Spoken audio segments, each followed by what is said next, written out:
saudara sekalian, puji nama Tuhan, hari ini kita dapat berkumpul kembali bersama-sama di rumah Tuhan untuk memuji dan menyembah nama Tuhan kita, Yesus Kristus. Pagi ini kita mau mengucap syukur pada Tuhan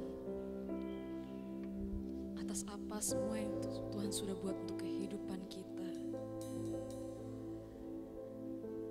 Dan sebelum kita akan memulai ibadah kita pada pagi hari ini, mari kita sama-sama berdoa.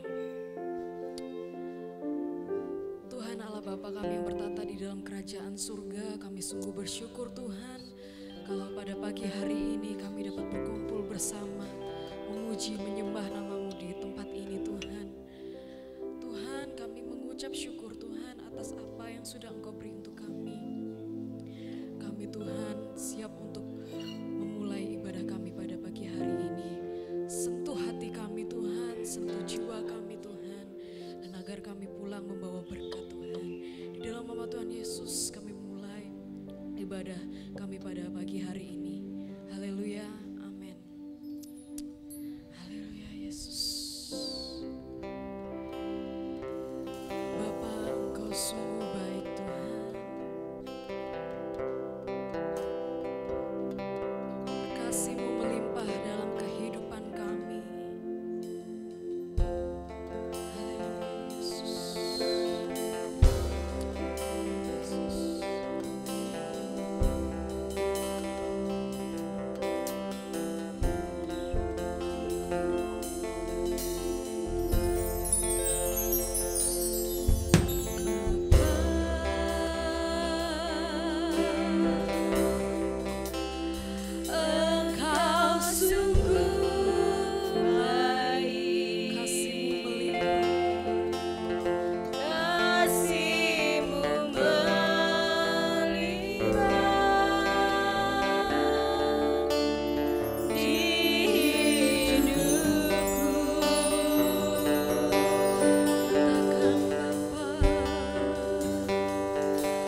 Sebab Engkau Allah yang baik Tuhan.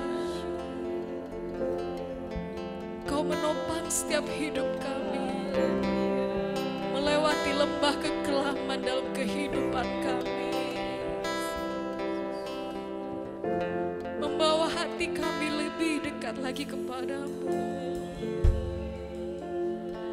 Terima kasih Tuhan, kami bersyukur Tuhan.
Bukan dengan kekuatan kami Tuhan,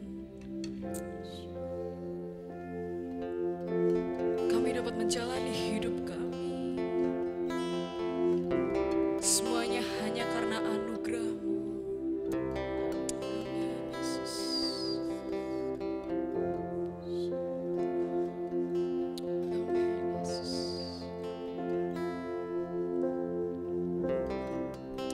Amin, Yesus. Bukan dengan kekuatanku, amin, ku dapat jalani hidupku tanpa Tuhan yang di sampingku. Ku tak mampu sendiri, Engkaulah kuatku, Engkaulah kuatku, yang menopangku. Katakan, ku pandang wajah-Mu, ku pandang wajah-Mu dan berseru, pertolonganku datang dari-Mu. Peganglah tanganku, jangan lepaskan. Kaulah harapan dalam hidupku. Amin. Haleluya, Yesus.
kami.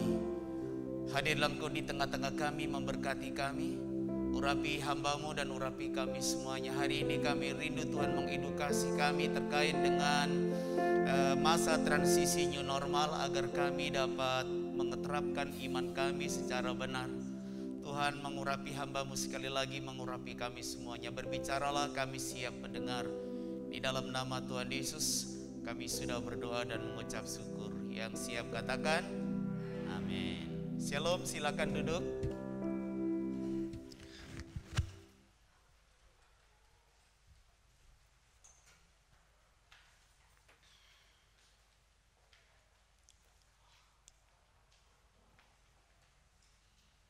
Tema kita ibadah transisi new normal.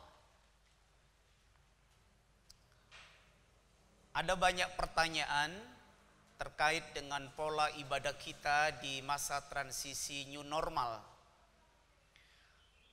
Pertanyaan mereka rata-rata mengkritisi seperti ini. Kenapa waktunya pendek sekali? Kenapa kita hanya menyanyikan lagu-lagu yang slow, orang mengenalnya sebagai worship, penyembahan, dan tidak menyanyikan lagu-lagu yang gembira? Kenapa khotbahnya pendek? Kenapa ada protokol yang begitu rumit sehingga kesannya masuk surga lebih mudah dibandingkan dengan masuk gereja? Apa? Masuk surga lebih sulit, masuk surga lebih mudah dibandingkan dengan masuk gereja. Kenapa? Protokolnya ribet sekali. Nah, saudara-saudara yang dikasih oleh Tuhan, pembicaraan itu ternyata mempermasalahkan soal gaya dan bukan mempermasalahkan soal esensi dari ibadah. Hari ini dengan waktu yang sangat singkat, saya ingin memberitahukan esensi ibadah agar kita tidak terpengaruh dengan gaya yang bisa saja berubah dari waktu ke waktu, tidak terpengaruh dengan gaya ibadah di tempat lain kayaknya lebih enak daripada gereja kita. Yuk kita ikut seperti mereka punya. Nah, saudara, nah ini oleh karena kita tidak bisa membedakan mana yang esensi, mana yang merupakan gaya. Nah, saudara-saudara yang dikasih oleh Tuhan, kita akan baca dulu ayat firman Tuhan di dalam kitab Mazmur, ya, pasal yang ke-29, ayatnya yang kedua. Berilah kepada Tuhan kemuliaan namanya, sujudlah kepada Tuhan dengan berhiaskan kekudusan. Ini salah satu ayat yang sangat bagus kalau kita kaitkan dengan esensi daripada ibadah itu. Tentu bukan satu-satunya ayat, tapi ini adalah ayat yang cukup bagus, cukup lengkap untuk menerangkan esensi daripada ibadah itu sendiri. Nah, kita akan lihat, saudara-saudara, apa esensi dari ibadah itu. Dengan melihat esensinya, maka saudara nanti akan melihat mana yang gaya, mana yang bukan.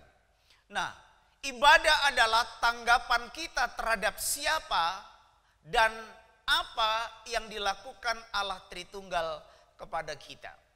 Jadi ibadah adalah soal respon kita tentang siapa Tuhan itu.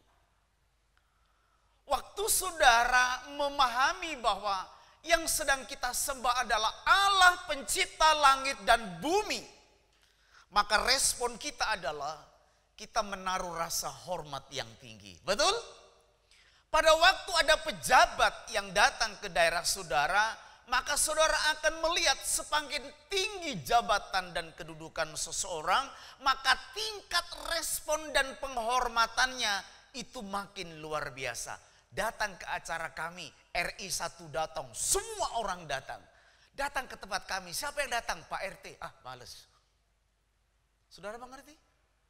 Waktu engkau memahami siapa Allah, Allah adalah pencipta langit bumi dan segala isinya. Allah adalah Allah yang menyelamatkan saudara, Allah yang memelihara saudara, Allah yang memberkati saudara, Allah yang melindungi saudara. Dia layak dihormati, maka sikapmu pada waktu beribadah akan berbeda. Tidak adanya rasa hormat pada waktu mengikuti ibadah karena kurangnya menyadari siapa yang disembah.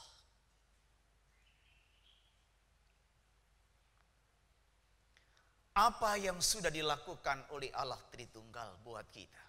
Dia yang menyelamatkan saudara dan saya. Amin. Dia yang memberikan Roh Kudusnya untuk memimpin, membimbing, menghibur, dan menolong saudara saat saudara memerlukannya. Apa yang saudara ketahui tentang apa yang dikerjakan oleh Allah Tritunggal dalam kehidupanmu, maka responmu akan semakin bagus. Di bawah itu saya meminjam apa yang dikatakan oleh Ibu Pendeta Amelia Rumiat. Allah hadir, umat merespon, itulah ibadah. Kita percaya bahwa 2-3 orang berkumpul dalam namanya, Allah hadir di tengah-tengah kita. Amin. Saat kita menyadari Allah hadir, maka kita akan menghormati kehadirannya. Saudara akan meresponnya. Berkat yang akan saudara terima pada waktu saudara beribadah sangat tergantung pada responmu. Jadi jangan saudara menyalahkan orang lain tatkala engkau merasa tidak diberkati Tuhan. Nyanyinya sih kurang bagus, musiknya sih kurang harmoni, sound systemnya sih kurang pas, AC-nya sih tidak dinyalakan. Saudara bisa menyalahkan siapa saja. Ibadah adalah Allah hadir, saudara merespon. Oleh sebab itu, ibadah itu bukan hanya di dalam gedung gereja. Ibadah adalah kehidupanmu. Ibadah adalah responmu kepada Tuhan. Saat kau merespon dengan penuh hormat sebagaimana seharusnya, engkau sudah beribadah kepada Tuhan. Semakin bagus responmu, semakin bagus pula kualitas ibadahmu. Nanti kita akan bahas lebih panjang lebar di akhir. Sekarang kita akan melihat apa yang dimaksud dengan transisi new normal. Saudara-saudara, transisi adalah peralihan. Peralihan dari mana? Peralihan dari masa PSBB. Ya. Nah, menuju ke masa new normal. Apa yang kita lakukan saat ini adalah ini masa transisi. Jika kita mundur ke sana kepada masa yang normal sebelum pandemi, pasti akan jauh berbeda. Saudara jangan membayangkan bahwa kita nanti kembali kepada masa sebelum pandemi. Saudara jangan sekarang berpikir dulu bagaimana kita menantikan masa sebelum pandemi, ibadah dengan lebih bebas. Sekarang kita berasa di masa peralihan. Ya. Nah, beralih kemana? Dari beralih ke masa yang berskala besar. Menjadi masa normal. Di masa transisi ini ada fase-fase yang semua kita tahu. Ibadah ini dilakukan dalam rangka mengedukasi agar jemaat mengerti hidup di masa transisi. Sehingga apa yang kita lakukan di gereja nanti akan kita terjemahkan di keluarga kita. Syukur kalau saudara bisa menerjemahkan di lingkungan studi, di lingkungan kerja, di kampung saudara. Sehingga tanpa disadari saudara sudah berkontribusi untuk menolong pemerintah membatasi, memutus penyebaran virus corona yang sangat luar biasa ini. Nah, setiap pemerintahan ada fase. Nah, fase yang pertama di mana kami akan mengedukasi kepada Bapak Ibu. Itulah sebabnya SOP-nya memberitahukan kepada Bapak Ibu sebelum pergi ke gereja harus mandi dulu pakai sabun. Kemudian apa? Mengenakan pakaian yang belum dikenakan sebelumnya. Makan dulu, minum vitamin bila mana perlu. Maksudnya apa? Supaya kita dalam keadaan fit, imun kita bagus. Siapa tahu pada waktu kita pergi berinteraksi, ada OTG, orang tanpa gejala. Orang itu sedang kena virus tapi karena imunnya bagus, tidak menimbulkan gejala, tidak sakit, tetapi ada virus. Waktu saudara dalam keadaan tidak sehat, saudara akan lebih mudah terpapar. Ini sedang kami edukasi, bukan membuat, wah nah gereja aja kok ribet. Kenapa kami belum mengizinkan 60 ke atas ibadah? Kalaupun boleh harus kontak saya dulu dan saya mengatakan bagaimana kondisimu, apakah sehat, apakah fit, apakah bagaimana, supaya kami bisa mengatakan oke. Kenapa? Orang yang sudah tua punya resiko. Sama dengan anak-anak yang masih kecil. Itulah sebabnya kenapa belum menyelenggarakan ibadah sekolah minggu. Loh, waktu kita melihat data, maka orang yang terpapar virus corona, yang suspek, yang sakit, maka rata-rata yang meninggal adalah orang yang usianya 65 ke atas. Nah saudara, kenapa orang yang sakit tertentu tidak diizinkan? Saya mengedukasi seperti ini. Orang yang sudah punya sakit bawaan umpamanya diabetes, maka 30-40% imunnya terserap untuk penyakitnya. Sehingga waktu corona datang, corona datang sih aman. Ya, corona datang, maka kemungkinan besar dia tidak mampu melawan virus itu. Sehingga kemungkinan sakit dan innalillahi wa innalillahi roji'un lebih cepat.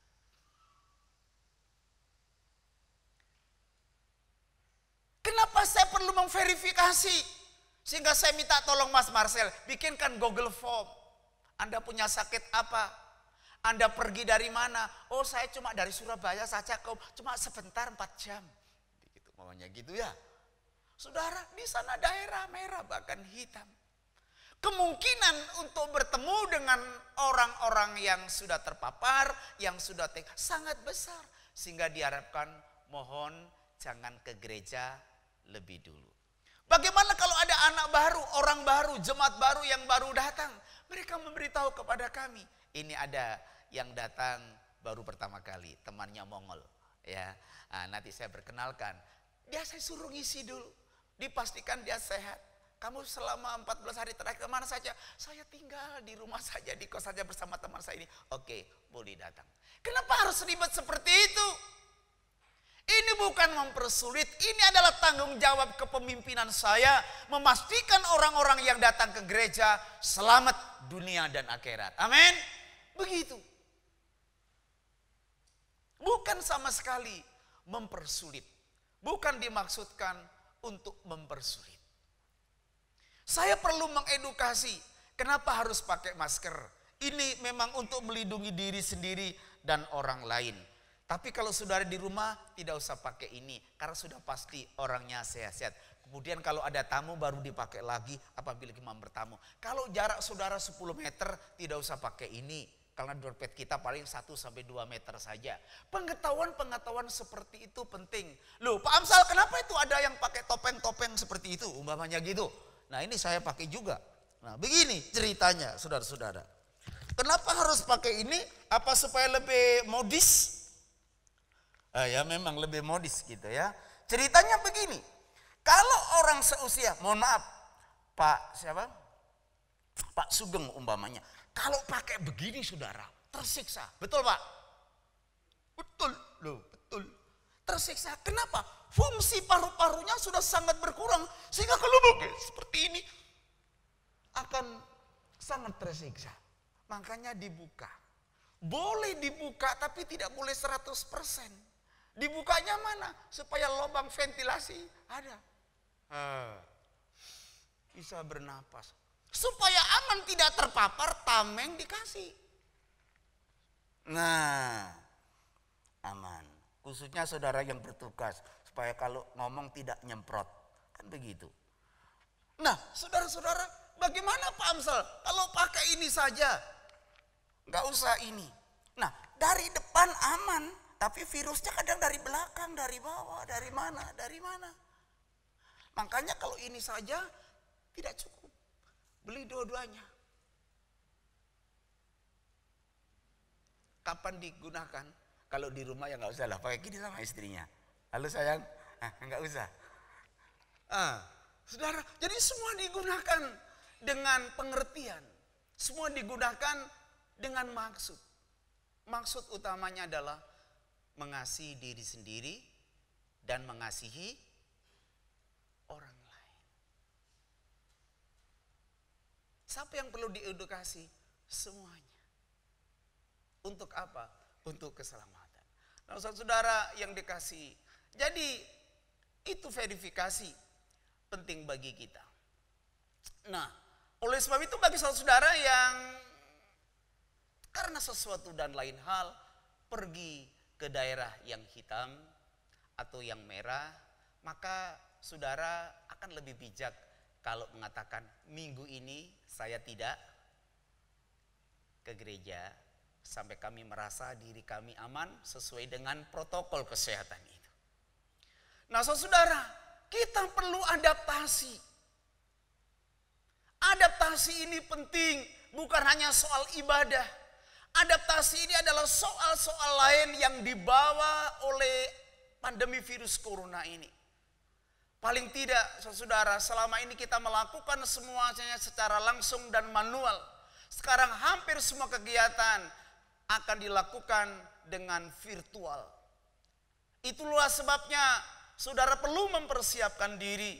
Kalau dulu motor adalah penting dan itu merupakan kebutuhan utama. Sekarang dan ke depan barangkali wifi akan menjadi kebutuhan utama. Agar saudara lebih ngirit, agar saudara bisa melakukan kegiatan tanpa was-was. Oleh karena ada batas yang saya kira cukup untuk 1 bulan. Itu satu saja. Saudara, 1, 2, 3 tahun ke depan hampir seluruh kegiatan akan melakukan itu. Dan saudara sekarang jangan hanya memikirkan tentang pandemi, tapi bagaimana kita bisa hidup di tengah-tengah terpaan pandemi ini.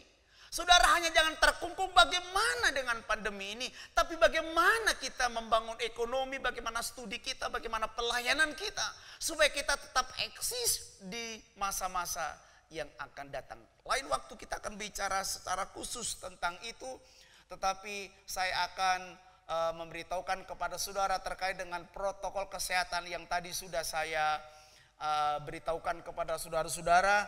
Dan saya berharap saudara bisa datang 15 menit sebelum ibadah dimulai. Ini penting, ini protokol. Waktu kita terbatas. Waktu kita terbatas. Kalau saudara datang terlambat, saudara tidak dapat apa-apa. Saudara sangat rugi. Kalau saudara yang datang terlambat, bilang saja nanti masuk ibadah yang kedua. Jangan sampai separuh 1, separuh 2. Nggak dapat semuanya. Saudara, tentang durasi umpamanya. Kenapa sedikit sekali? Pak Amsal, kalau cuma ibadah seperti itu saya nggak dapat apa-apa. Nah, saudara-saudara yang dikasih oleh Tuhan, saya ingin memberitahukan seperti ini. Allah tidak dibatasi oleh waktu. Amin. Allah tidak dibatasi oleh waktu. Dia bisa menyentuh hatimu dan memberkati hidupmu dengan hitungan detik. Itulah sebabnya pada waktu saudara sudah mulai memasuki ruang ibadah, bahkan sebelumnya, engkau sudah harus terkoneksi dengan Tuhan. Engkau sudah dalam keadaan siap menghormati Tuhan, mengagungkan Tuhan, siap dijamah oleh Tuhan. Manfaatkan waktu yang pendek, jangan keluar masuk dan atau kemana-mana. Fokus kepada Tuhan. Nanti kita akan bahas lebih lanjut. Saudara, new normal. Kapan new normal ini akan kita mulai? Kalau semua pemerintahan sudah merencanakan bulan ini, tanggal ini dan lain sebagainya, kita memasuki masa new normal. Apakah yang sudah direncanakan itu pasti terjadi? Belum tentu. Sebab masa new normal itu kapan kita mulai sangat tergantung suksesnya kita memasuki masa transisi. Begitu ekonomi dibuka, keuangan masuk, ekonomi mulai bertumbuh. Tapi dalam waktu yang bersamaan, klaster-klaster baru muncul. Dan klaster-klaster yang baru ini banyak bermunculan di keluarga-keluarga. Artinya apa? Pada waktu saya mengedukasi Bapak Ibu untuk tertib di gereja, tertiblah juga di rumah. Tidak mudah. Ada anak-anak kita yang susah diatur, ada suami kita yang semaunya sendiri, ada istri kita yang tidak mau nurut, ada anggota keluarga kita yang lain seperti itu. Saudara, sekarang bukan waktunya merasa tidak nyaman dengan orang lain. Kita harus mengedukasi. Siapa yang bisa melindungi keluarga kita? Kita sendiri. Siapa yang bisa melindungi diri kita? Kita sendiri.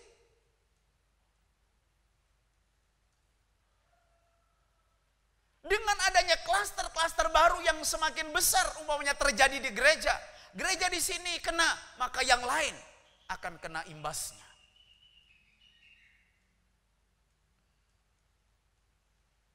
Jika klaster-klaster baru akan bermunculan akibat manusianya tidak disiplin, maka kita akan kembali PSBB. Kalau bertanya mana yang harus kita dahulukan, kerohaniannya, ekonominya, atau kesehatannya? Susah. Kalau lockdown kesehatannya terjaga, ekonominya terganggu. Kalau kegiatan ekonomi dibuka, ekonominya bangkit, klaster baru muncul. Lalu apa yang harus kita lakukan? Inilah perlunya ibadah kita mengedukasi kita semuanya. Mohon dengan hormat Bapak Ibu, apa yang sudah kami susun? Sudah kami susun pertama berdasarkan edaran Menteri Agama, kemudian Menteri apa lagi ya, Kesehatan, kemudian Perwali, dan kami juga berkonsultasi dengan para dokter di Kota Malang yang memang membidangi bidang yang sedang ada di SOP itu. Jadi tertib, disiplin, taat adalah kuncinya. Kapan new normal dimulai? Jawabannya sangat relatif. Bisa cepat, bisa lambat. Bisa kembali lagi ke masa PSBB. Kita semua bertanggung jawab untuk menolong diri kita, kota kita, Indonesia dengan cara mulai mendisiplin diri. Jika di rumah Bapak Ibu ada orang tua, ada anak-anak, Bapak Ibu jauh lebih berhati-hati dibandingkan yang di rumahnya tidak ada itu. Itu bukan berarti kurang iman, bukan. Justru itu iman yang benar, wujudnya adalah kehati-hatian. Bapak Ibu yang dikasih oleh Tuhan, kita berharap supaya masa transisi di gereja kita berhasil. Amin. Masa transisi di kota kita berhasil, karena itu imbasnya akan bagus buat kita semuanya. Nah, sekarang pentingnya ibadah raya. Ya, kami lihat, dengar Bapak Ibu rindu untuk menikmati ibadah raya, dan sekarang oleh pertolongan Roh Kudus, 21 gereja di Kota Malang termasuk gereja kita sudah mendapatkan izin untuk menyelenggarakan ibadah. Sementara yang lain masih menunggu, baru diverifikasi. Nah, pentingnya ibadah raya. Kita akan perhatikan ini, ibadah atau penyembahan bisa dimaknai sebagai sikap orang percaya yang mengakui dan merayakan Allah Tritunggal sebagai sumber kebermaknaan, sumber kepuasan, dan sumber keamanan. Selama hari Senin sampai Sabtu, kita bisa saja bertuhankan yang lain. Maksudnya apa? Karena kita mengutamakan pekerjaan kita mengutamakan hobi kita mengutamakan uang kita mengutamakan studi kita, atau apa saja. Sehingga yang lain termasuk Tuhan menjadi nomor 2. Pada waktu ibadah raya, kita mengakui Engkaulah pencipta kami, Engkaulah penyelamat kami, Engkaulah yang memberkati kami, Engkau adalah Tuhan, Engkau adalah Raja, Engkau layak dipuji, Engkau layak diagungkan. Pada waktu itulah sepenuhnya kita bertuhankan Allah Tritunggal. Dan harapannya adalah karena pada waktu hari Minggu kita tahu siapa Allah itu. Bagaimana kita mengutamakan Allah, memperlakukan Allah sebagai Allah, bukan sebagai yang lain. Maka diharapkan Senin, Selasa, Rabu, dan Sabtu seperti itu. Tapi seringkali yang terjadi adalah tidak seperti itu. Ibadah adalah penyembahan kita. Bukan menyanyi dengan tempo kalem itu penyembahan. Habis nyanyi penyembahan sungguh-sungguh, terus kemudian main-main. Saudara, ibadah kita itu penyembahan kita. Untuk membayangkan apa yang saya katakan ini, saya akan menggunakan filosofi kerajaan. Ya. Nah, raja-raja jika mengadakan sidang, maka raja selalu duduk di taktanya yang paling tinggi. Sementara semua yang lain itu ada duduk di lantai. Ini kalau Pak Yanto yang ngomong enak. Ya. Biasanya setiap kata, setiap gerakan selalu menunjukkan rasa hormat. Barangkali kalau dengan kata-kata akan seperti ini. Nyuwun ngaturaken sungkem pangabekti kunjuk panjenenganipun Bapak Jawa. Mereka dengan seperti ini. Selamat pagi bos. Ada. Kepada raja seperti itu.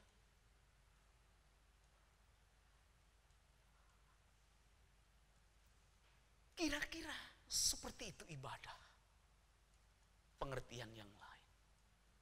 Coba perhatikan kalau Bapak Ibu masuk ke rumah Tuhan. Apakah Bapak Ibu menunjukkan sikap yang hormat? Atau tidak? Bagaimana saat engkau menyembah Tuhan? Bagaimana saat engkau mendengarkan firman Allah? Adakah rasa hormat itu kepada Dia? Sikapmu, perkataanmu, tindakanmu adalah penyembahan. Saya dulu waktu masih muda, sementara dia nyanyi sama teman di sebelah, yang satunya begini, yang satunya cubit gini. Kadang-kadang sambil menyanyi lempar kasih ayat-ayat apa di kitab Kidung Agung, dibalas lagi. Sepanjang ibadah seperti itu, wow. Kenapa kita tidak dapat apa-apa waktu ibadah? Karena kita sesungguhnya tidak beribadah. Karena ibadah artinya menyembah, menaruh hormat. Kita agungkan, kita rayakan. Hanya untuk sementara cara kita merayakan berbeda karena dibatasi. Kita tidak bisa nyanyi yang begitu ekspresif. Kenapa? Begitu kita nyanyi terlalu keras, dompetnya kemana-mana dan itu membahayakan orang lain.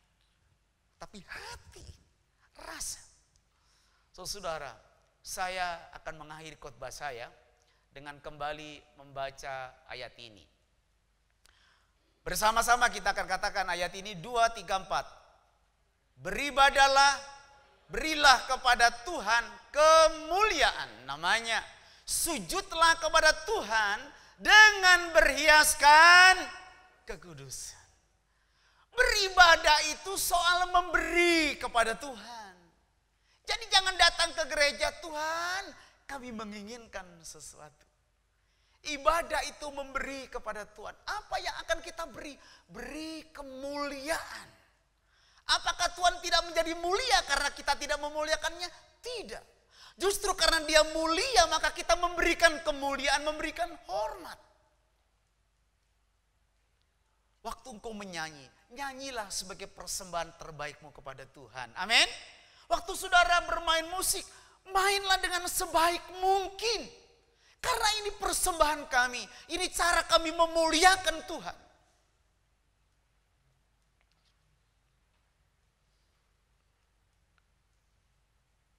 Beri kemuliaan masing-masing orang. Beri pengagungan kepada Tuhan. Sujudlah kepada Tuhan. Sedikit tadi saya sudah memberitahukan artinya sujud artinya menyembah, memberikan hormat kepada Tuhan. Dan di atas semuanya itu dengan berhiaskan kekudusan. Di dalam perjanjian lama jika seseorang berdosa masuk ke rumah Tuhan, mereka akan berakibat buruk. Di dalam perjanjian lama jika ada orang-orang yang tidak suci menurut hukum Taurat menyentuh tabut Tuhan, dia pasti mati. Jika ada imam besar tidak layak masuk ke ruang Maha Kudus, maka dipastikan akan mati. Kemungkinan itu ada, itulah sebabnya imam besar kalau masuk ke ruang Maha Kudus dikasih tali yang panjang, betul ya? Sebab kalau mati tinggal digeret aja. Soalnya kalau orang lain masuk, mati juga. Artinya apa? Allah itu suci. Waktu saudara beribadah kepada Tuhan dalam keadaan compang-camping, datanglah lebih dulu merendahkan di hadapan Tuhan. Sudah banyak dosa, bertingkah lagi, tidak hormat lagi kepada Tuhan. Dan kemudian berharap Allah memberkatinya. Beribadah adalah bagaimana saudara memberi yang terbaik kepada Tuhan. Beribadah adalah bagaimana saudara memuliakan Tuhan lebih baik dari yang lainnya. Saya ingin memberitahukan, tanpa kekudusan kau tidak bisa melihat kemuliaan Tuhan. Itulah sebabnya kenapa ada orang yang rajin ke gereja tapi tetap tidak diubahkan kehidupannya. Kita tidak boleh menghakimi orang lain, tapi ada baiknya saudara mengoreksi berdasarkan kebenaran firman Tuhan. Allah karakternya adalah kasih. Hakikat Allah adalah kasih. Memberi itu merupakan sifat Tuhan. Karena begitu besar kasih Allah akan dunia ini sehingga dia mengaruniakan anaknya yang tunggal. Supaya setiap orang yang percaya tidak binasa melainkan peroleh hidup yang kekal. Dari awalnya Yesus datang hanya untuk memberi.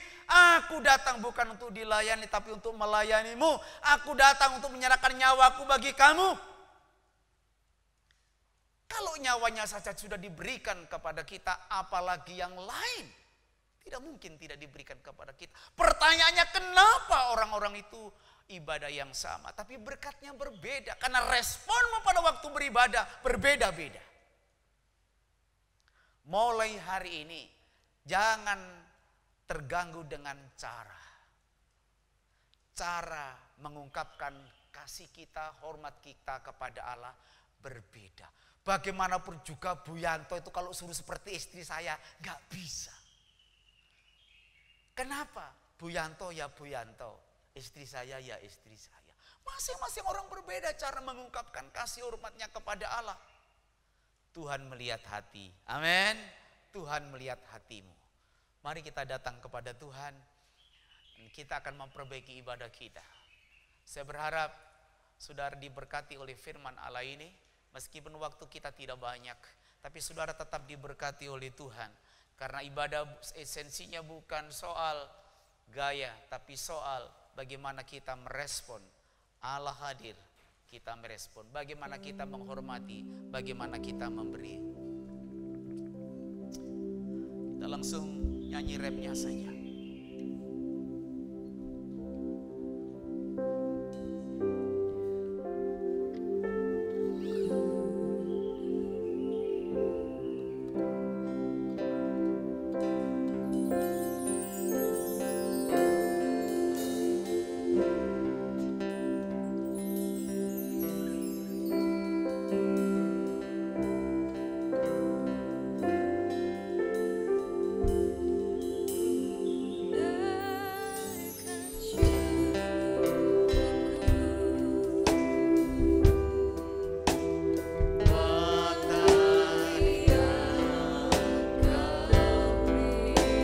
Rasa hormat yang tinggi kepada Tuhan.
Kami akan memperbaiki ibadah kami kepada Tuhan. Kami akan memberi yang terbaik yang bisa kami berikan untuk Tuhan. Berilah maka kamu akan diberi. Takaran yang kamu pakai untuk mentakar saat kau memuji dan menyembah Tuhan akan ditakarkan pula kepadamu. Jika engkau ingin menerima yang terbaik dari Tuhan, berilah yang terbaik kepada Tuhan. Terima kasih Bapa. Sekarang kami mengerti esensi dari ibadah, arti yang sesungguhnya dari ibadah, nilai yang Engkau ingin kami memberikan kepada. Kami percaya saat umat-Mu memberi yang terbaik, maka Engkau tidak pernah mengingkari sifat-Mu yang suka memberi yang terbaik bagi kami. Berkati umat-Mu hari ini Tuhan, dengan berkat yang holistik. Berkati umat-Mu hari ini, dimanapun mereka berada yang mendengarkan siaran ini. Diberkati oleh Tuhan, dipulihkan oleh Tuhan. Terima kasih Bapa. Ini doa kami, dalam nama Tuhan Yesus Kristus. Kami berdoa dan menaikkan pujian syukur. Yang percaya katakan amin. Silakan duduk Bapak Ibu yang dikasihi oleh Tuhan. Saya sampaikan perhubungan yang pertama, minggu yang akan datang ibadah kita berjalan seperti hari ini. Ibadah pertama jam 7 dan ibadah yang kedua jam 9. Bapak Ibu diharapkan datang 15 menit sebelumnya agar bisa melakukan protokol. Yang kedua alasannya ibadah kita cukup singkat. Bapak Ibu yang dikasihi oleh Tuhan, persembahan kita polanya berubah. Jadi kita nanti di akhir akan mengangkat persembahan kita bawa kepada Tuhan supaya benih ini diberkati Tuhan. Dan setelah itu Bapak Ibu akan pulang dan memasukkan di kotak yang sudah disediakan. Amplop yang putih tidak ada tulisan adalah persembahan, ganti Bapak Ibu di kantong kolektor. Sementara persembahan yang lain tidak ada perubahan. Kami nanti minta yang pulang dulu bagian depan sembari mengucapkan salam. Shalom, terhubung dan menjadi besar. Oke, kita sampaikan salam dulu. Shalom, terhubung dan menjadi besar. Kurang semangat sekali lagi. Shalom, terhubung dan menjadi besar. Oke, terima kasih. Kami persilakan untuk bangkit berdiri bagi kekasih kami yang baru pertama kali datang. Oke. Oke. Tuhan Yesus memberkati. Sampai ketemu minggu depan. Nanti saudara bisa kasih salam Yesus. Silakan duduk. Baik, mari kita akan bangkit berdiri bersama-sama. Mari kita angkat persembahan kita, amplop kita di hadapan Tuhan.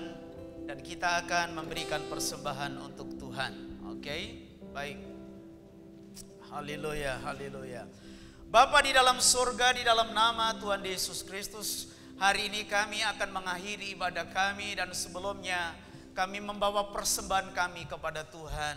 Tuhan memberkati benih yang kami tabur ini agar berlipat kali ganda untuk hormat kemuliaan Tuhan. Setiap orang yang terulur dan memberikan persembahan dengan kasih, Tuhan yang akan menerimanya. Baik persembahan kolektor, persembahan khusus, persepuluhan dan persembahan yang lainnya, Tuhan memberkati berlipat kali ganda lewat usaha, pekerjaan dan karier umat-Mu. Terima kasih Bapa dalam surga, terima kasih. Sekarang dengar doa kami sebagaimana Tuhan ajarkan kepada kami untuk berdoa. Bapa kami yang di dalam surga, dikuduskanlah nama-Mu, datanglah kerajaan-Mu, jadilah kehendak-Mu di bumi seperti di surga. Berikanlah pada hari ini makanan kami yang secukupnya. Ampunilah akan dosa kami seperti kami juga mengampuni orang-orang yang bersalah kepada kami. Janganlah Tuhan membawa kami ke dalam pencobaan, tetapi lepaskanlah kami daripada yang jahat. Karena Engkau-lah mempunyai kerajaan dan kuasa dan kemuliaan sekarang sampai selama-lamanya. Mari kita mengangkat kedua tangan kita arahkan hati kita kepada Tuhan dan terimalah berkat-Nya. Kekasih Tuhan, pulanglah. Terimalah segala berkat dari Allah Bapa di surga, cinta kasih dari Tuhan Yesus Kristus Sang Putra, pimpinan, bimbingan dan penghiburan dari Allah Kudus menyertai saudara sekalian hari ini sampai Maranatha Tuhan Yesus datang kali yang kedua. Di dalam nama Tuhan Yesus Kristus kami akhiri ibadah raya kami. Yang percaya berkat Tuhan bersama saya katakan amin. Kami memuji kebesaran-Mu.